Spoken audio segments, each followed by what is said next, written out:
Okay, hi everyone. सो आज हम HCV का क्वेश्चन नंबर 33 डिस्कस करेंगे। फिर से find the currents through the three resistors shown in figure.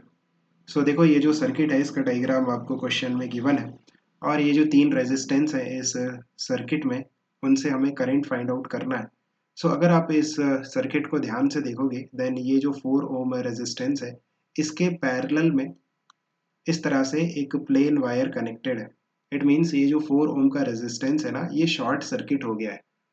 जब भी आप किसी रेजिस्टेंस के दोनों एंड्स को एक प्लेन वायर से कनेक्ट कर देते हो देन वो जो रेजिस्टेंस है वो शॉर्ट सर्किट हो जाता है।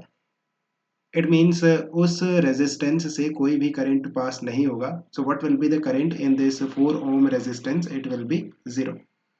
सो अगर इस रेजिस्टेंस से कोई करंट पास नहीं कर रहा है देन आप इस रेजिस्टेंस को सिंपली सर्किट से हटा सकते हो, है ना। इसमें से कोई करंट पास नहीं करेगा। सो आपके पास एक सिंपल सा सर्किट बच जाएगा। नाउ इस सर्किट की अगर हम बात करें देन इस सर्किट में आप देखो, ये जो 4 वोल्ट एंड 2 वोल्ट की बैटरी लगी हुई है ये अपोजिट पोलैरिटी में लगी हुई है। देन इनका इक्विवेलेंट ईएमएफ कितना हो जाएगा? ये हो गया 4 वोल्ट और ये हो गया 2 वोल्ट, अपोजिट पोलैरिटी में लगी हुई है।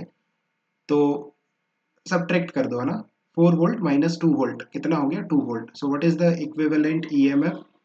Equivalent EMF of the circuit is 2 volt. और ये जो 4 ओम और 6 ओम के रेजिस्टेंस है ये सीरीज में हो जाएंगे, तो आर इक्विवेलेंट कितना हो जाएगा? 10 ओम, right. So what will be the current? That is equivalent EMF divided by equivalent resistance of the circuit. That is 2 divided by 10. So that is 0.2 ampere. This is the current. और किस तरह से जाएगा? इस तरह से, है ना।